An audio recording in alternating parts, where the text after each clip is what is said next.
Bonjour, pendant cette crise du Covid, la question de l'immobilier est toujours plus d'actualité. Comment et où se loger au Pays Basque? Telle est la question. Bienvenue dans les rencontres de l'immobilier Sud-Ouest. On va écouter tout de suite le témoignage d'habitants très concernés. L'intérieur du Pays Basque, j'aimerais habiter. Après Saint-Jean-Pied-de-Port ou des choses comme ça. C'est très bien à Cibourg. Moi je suis de là, moi je suis très content. Là où j'habite. Comme c'est resté très campagnard et rural, donc voilà, je déménagerai pour rien au monde. Si je vends les logements que j'ai, je peux aller vivre à Saint-Jean-de-Luz, mais je ne vais pas le faire. Là où moi je vais en tout cas c'est plutôt bien desservi, alors pas forcément en transport en commun mais école, commerce, ouais, c'est quand même chargé quoi. Il y a quand même pas mal de commerce, il y a des écoles. Depuis 2 ans ont été mis en place donc des bus qui sillonnent, on va dire, tous les bourgs et petites villes de campagne. École, commerce, tout ça, il y a. Les bus peut-être un peu moins, mais bon, commerce et tout ça, non, il y a ce qu'il faut. École, tout ça, il y a ce qu'il faut. Bayonne, c'est une très jolie ville. Ils ont mis le tram-bus, beaucoup de rues piétonnes, il y a moins de voitures. Non, ça devient très bien Bayonne. Sur place, il y a tout pour les villageois. On a tout à proximité, on a la plage aussi à proximité, on a les montagnes à côté, on a tout à côté, mais voilà. Le cadre de vie est splendide, hein, ça c'est sûr, mais les prix sont pas abordables. Comment aménager le territoire? Pierre Sabatier, bonjour. Vous êtes le directeur des éditions Sud-Ouest ici au Pays Basque. On va débattre de cette question pendant 30 minutes avec nos invités qu'on va découvrir ensemble. Bonjour Stéphane, bonjour à tous. Oui, on va débuter avec Geneviève Puyot, qui est la directrice territoriale de la Banque des Territoires de la Caisse des dépôts. Pascal Thibault, bonjour. Vous êtes là en tant que vice-président régional de la Fédération des promoteurs immobiliers Sud-Aquitaine. Monsieur Loceni Sangaré, vous êtes le directeur général d'Habitat Sud-Atlantique.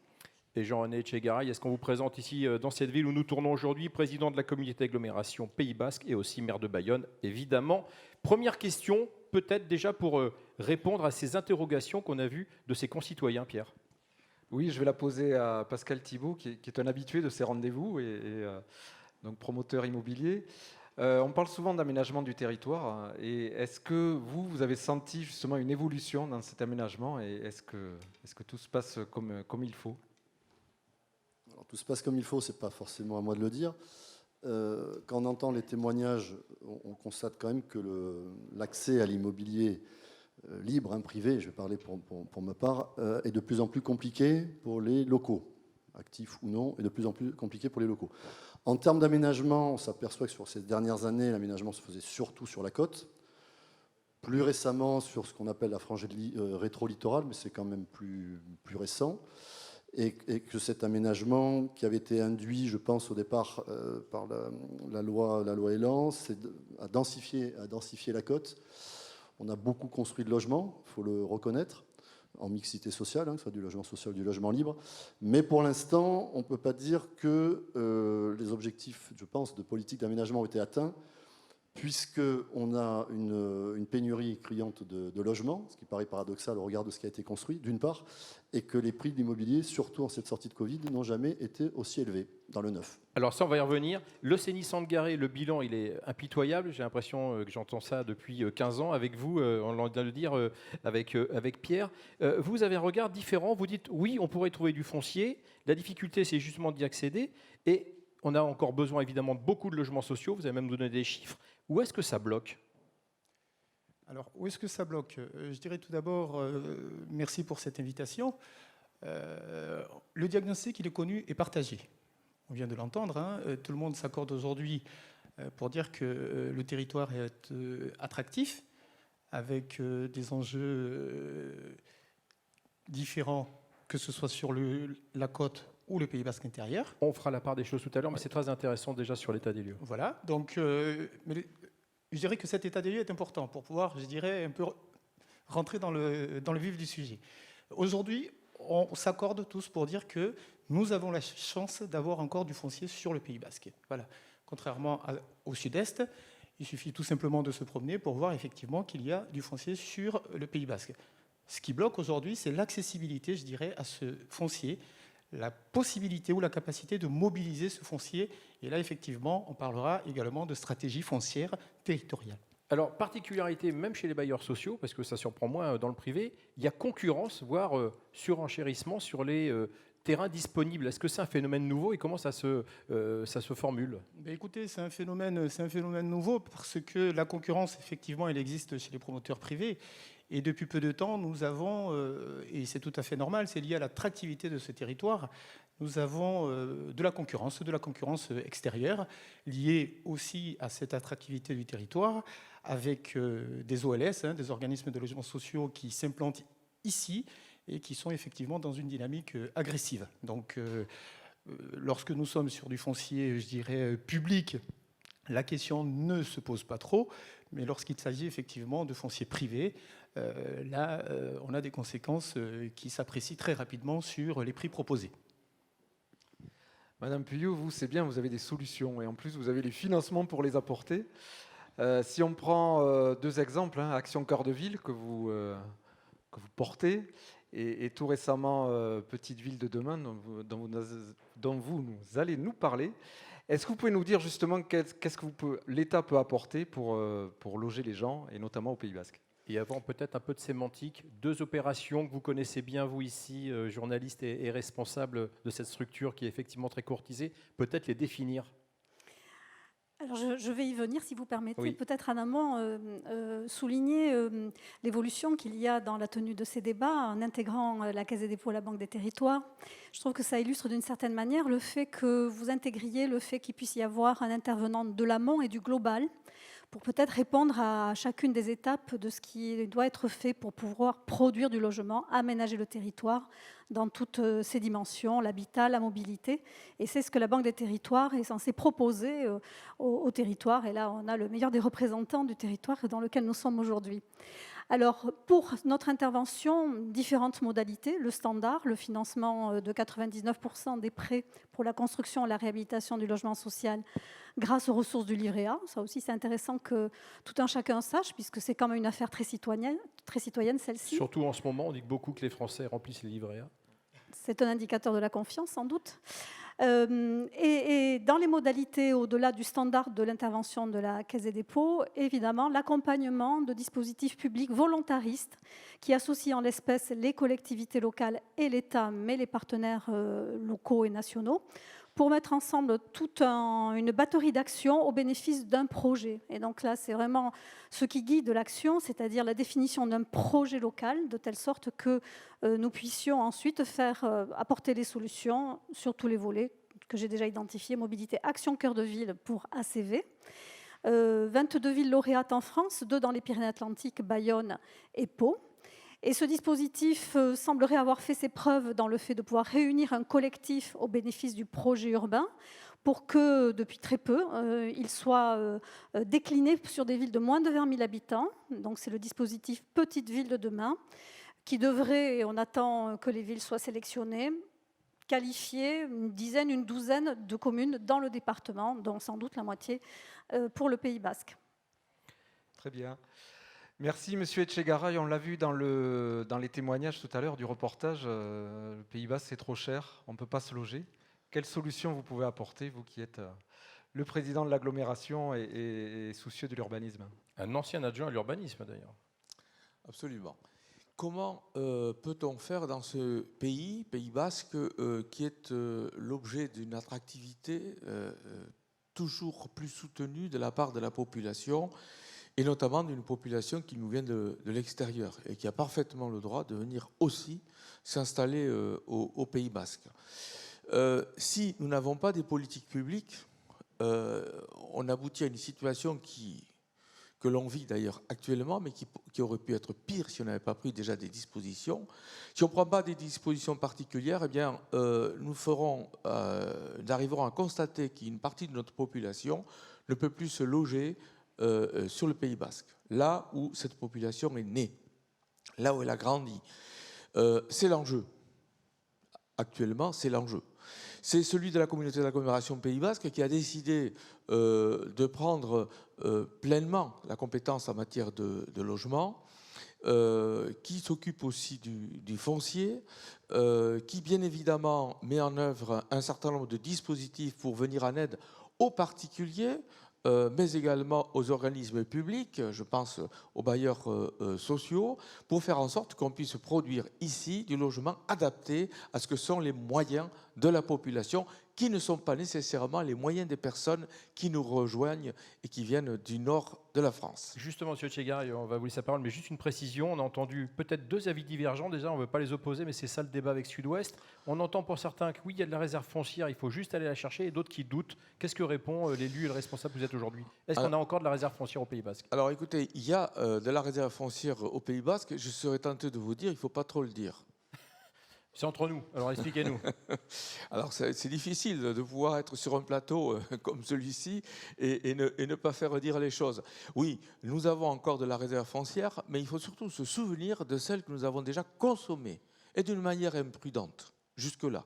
Et quand je dis « on », je me mets bien sûr dans ce collectif, sachant que, sans doute, que nous n'avons pas utilisé suffisamment jusqu'à maintenant les outils dont nous disposons, le PLH, le plan local de l'habitat en étant un, mais nous avons aussi d'autres dispositifs plus opérationnels, avec l'aide aussi d'un certain nombre de spécialistes. Je pense à la Banque des Territoires, et tout à l'heure, cela a été indiqué. Il faut aujourd'hui que les élus se mettent autour de la table et fixent des objectifs commune par commune pour la création de logements sociaux.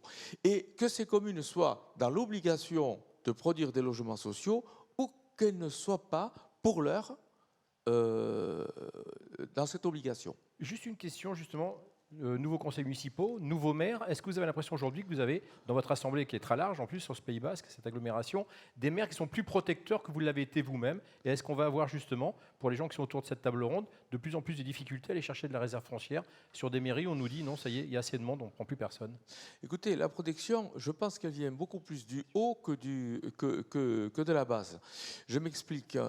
C'est en haut, c'est à Paris, qu'on a inventé un concept zéro artificialisation des sols, qui est une absurdité monumentale.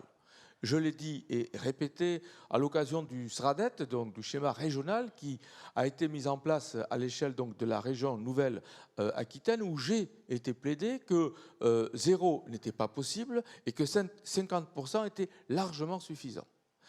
De telle sorte que... Est-ce que vous êtes entendu? Écoutez, oui, j'ai été entendu par la région parce que le président Rousset l'a parfaitement compris et le SRADET a tenu compte de cette proposition, qui n'était pas que la mienne, qui était aussi celle d'un certain nombre d'élus locaux. Mais quel est l'objectif? C'est de permettre à un certain nombre de communes, d'abord tout simplement de ne pas continuer à fermer leurs classes, parce que c'est ça aussi, il y a un décrochage actuellement d'une partie du territoire et on doit résister à cela.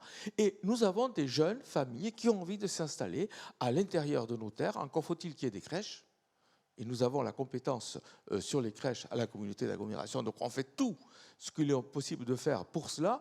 On a la compétence économique pour faire en sorte effectivement que certains emplois puissent être créés à l'intérieur du Pays Basque, mais il faut aussi que l'on puisse construire dans un certain nombre de lieux à l'intérieur du Pays Basque, sachant que sur la côte, vous le savez, le niveau de densité est considéré comme, pour beaucoup, déjà largement suffisant. Pascal Thibault, ces propos vous rassurent? Alors, ces propos, je les connais, puisque nous avons l'occasion de nous croiser. La nouveauté, peut-être, j'étais la semaine dernière, je salue M. Irigoyen, qui est juste derrière, à la réunion de préparation du PLH, où nous étions présents avec les bailleurs sociaux, j'étais le représentant de la promotion privée, il y avait d'autres représentants. PLH, pour préciser, c'est programme local de l'habitat, qui fixe les objectifs dont parlait à l'instant M. Tchegaray. Je pense que pour la première fois depuis longtemps, le diagnostic, et Locénie Sangaré le disait tout à l'heure, le diagnostic est partagé. À savoir que le problème n'est pas tellement les réserves foncières, il suffit de se promener dans le Pays Basque le week-end pour s'apercevoir qu'il y en a beaucoup. Le problème, c'est comment on exploite ces réserves foncières, quel type de constructibilité, pour qui. Bon. Est-ce que les promoteurs sont prêts à y aller? Alors, oui, on y va toujours, mais on citait tout à l'heure la Côte d'Azur, il y a des exemples à ne pas suivre. Et l'attractivité, effectivement exponentielle, et depuis le Covid, c'est encore pire, du Pays Basque représente de ce point de vue-là un danger. Le diagnostic aujourd'hui, c'est que l'inflation foncière, tout le monde y a participé. Et tout le monde y participe.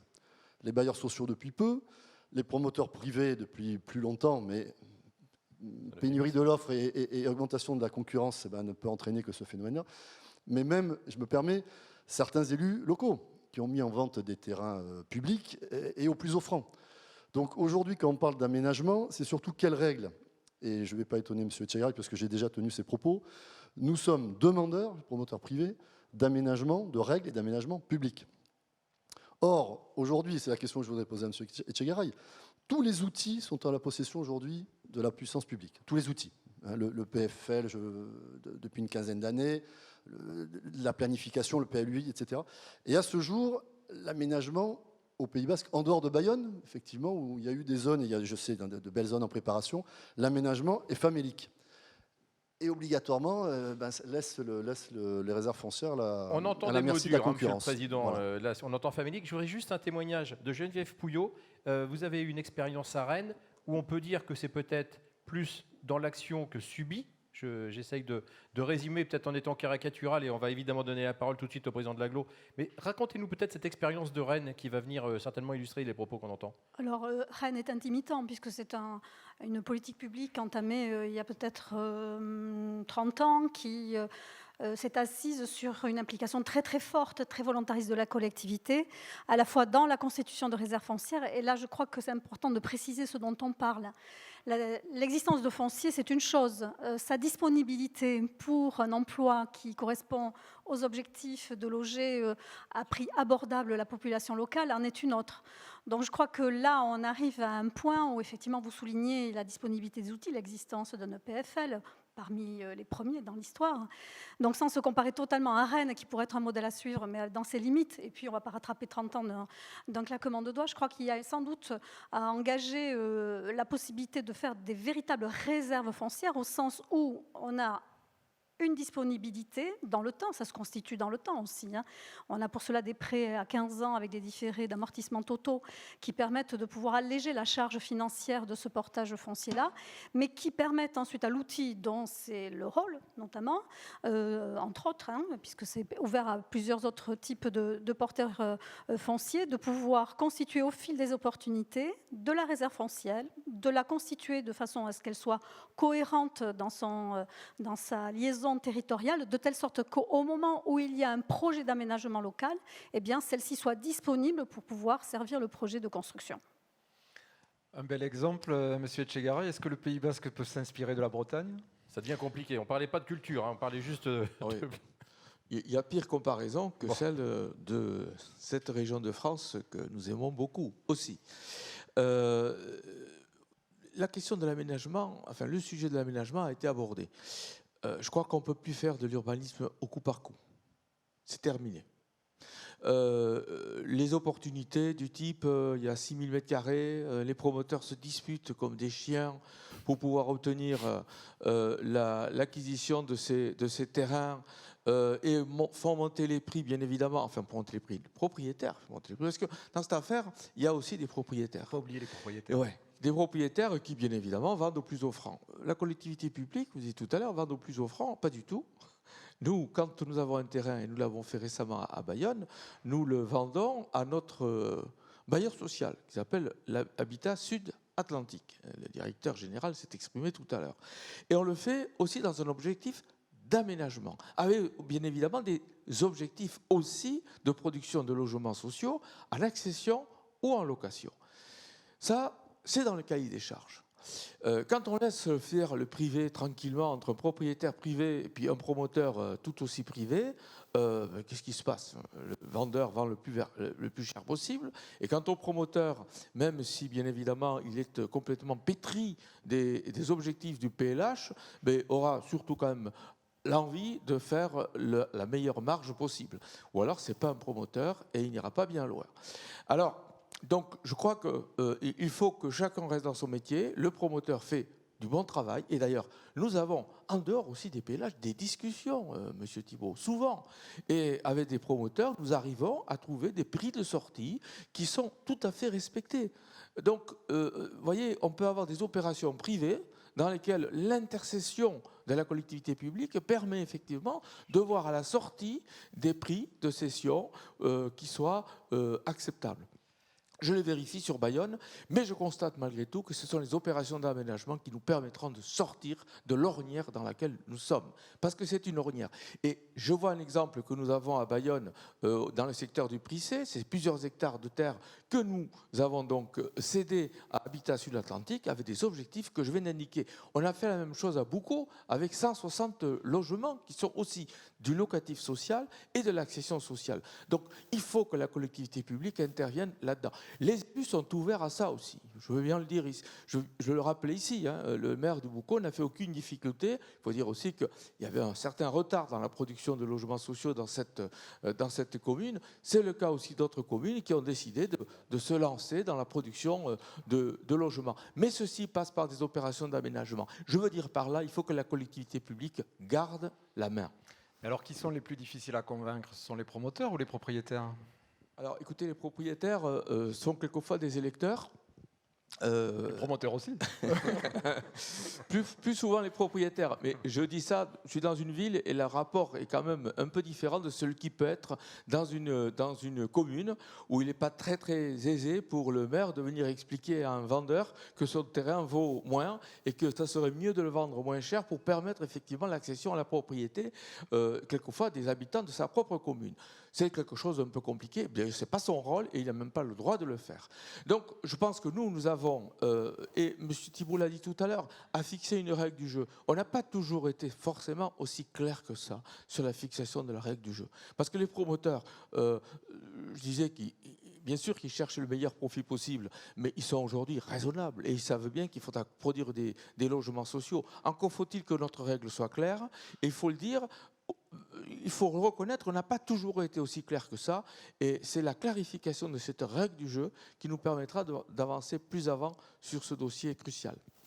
L'Océanie Sangaré, justement, sur cette question, on vient d'en parler beaucoup des bailleurs sociaux. On vient d'entendre même qu'il y avait des terrains qui étaient attribués récemment encore pour cela. Est-ce qu'on est vraiment en train de vivre une transition et vous êtes optimiste, ou est-ce que vous dites qu'on a encore beaucoup de chemin à faire? Et est-ce qu'on peut rappeler justement ce déséquilibre offre et demande? Je rappelle ici d'ailleurs que 70%, c'est un chiffre que vous validez, je crois, des habitants en France sont éligibles au logement social, ce qui paraît toujours très surprenant, mais qui est une réalité.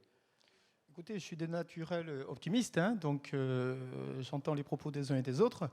Mais ce que je constate en tant que jeune directeur général depuis bientôt 2 ans, c'est que nous sommes dans une démarche que je qualifierais de positive. Le président Jean-René Tigaret a donné l'exemple du Prissé. Je rappelle, à Bayonne. Je rappelle aussi qu'il y a eu juste avant l'opération Beauvéro, que tout le monde connaît ici, 181 logements à Anglette.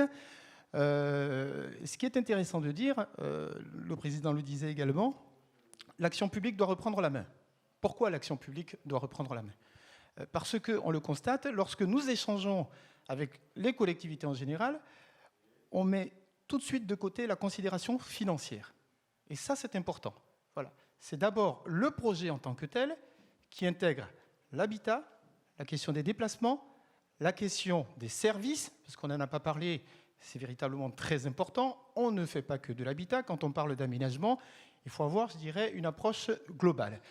Et pas plus tard qu'hier, j'étais dans une commune où, après discussion avec un élu, on voit qu'il se projette. On n'est plus, au jour d'aujourd'hui, dans le coup par coup dont on parlait, mais on est face à des élus qui commencent à intégrer qu'il faut réguler. Il faut réguler par de l'aménagement public pour permettre effectivement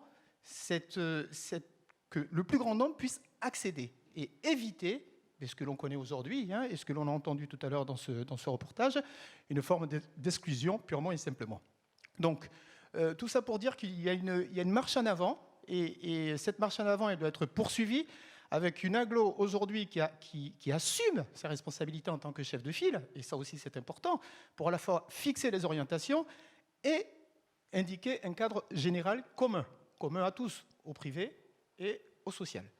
Juste un chiffre peut-être avant qu'on passe la parole à Pierre pour la question suivante. Rappelez peut-être le déficit de logement ou en tout cas le besoin de construction de logements sur Pays Basque.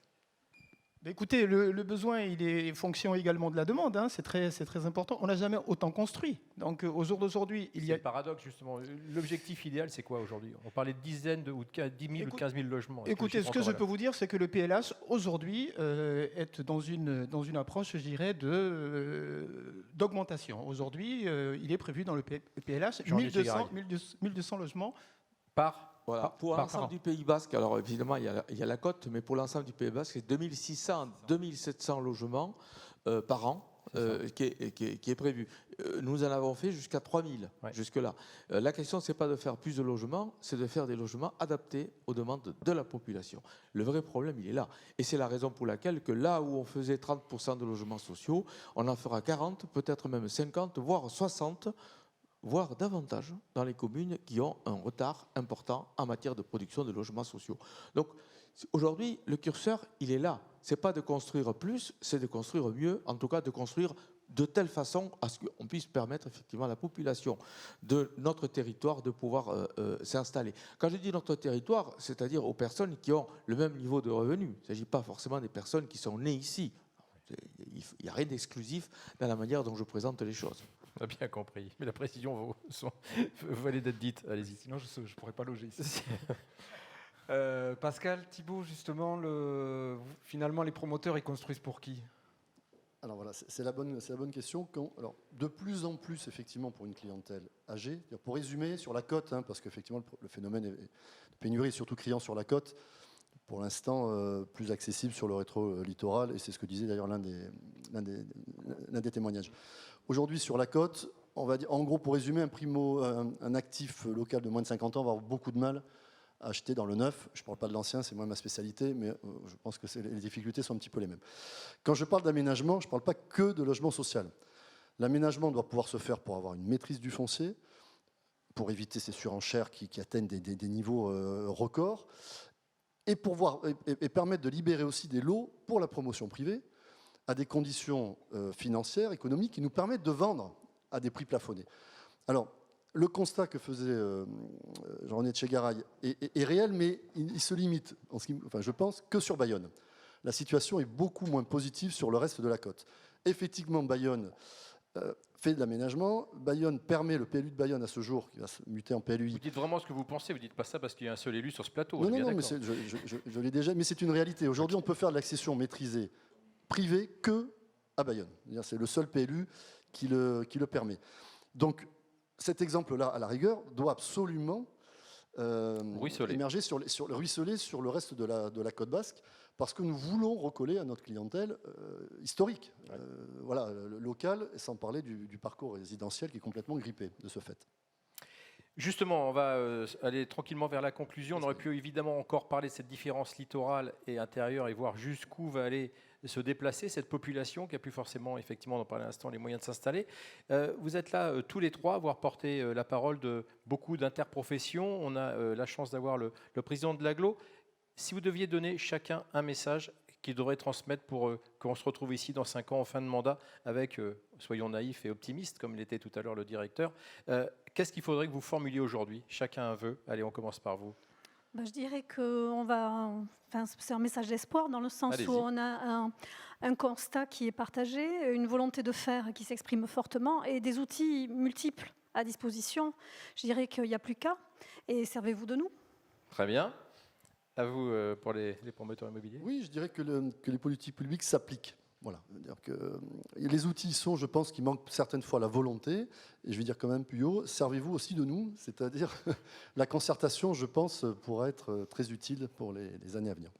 Soyez original, dites pas servez-vous de nous. Hein. Non, mais tout simplement une politique d'aménagement volontariste, équilibrée et solidaire. Très bien. Réponse. Vous savez tout ce que vous avez la feuille de route en fait. Puisque je suis tout à fait, je suis l'élu du service, je dirais du courage politique. On est en début de mandat. C'est en début de mandat qu'on prend des orientations. Avoir conscience que si on ne prend pas de mesures rapides, et nous avons les moyens de le faire, eh bien, on fera le constat que nous aurons exclu une partie de la population de ce droit du sol qui quand même doit continuer à exister au Pays Basque. Merci, c'est sur ces mots qu'on va conclure Merci ce à tous. plateau. Merci à toutes, merci à tous. Je vous le rappelle, c'était la première d'une série de 3 émissions consacrées à la thématique très forte du logement au Pays Basque. À très bientôt.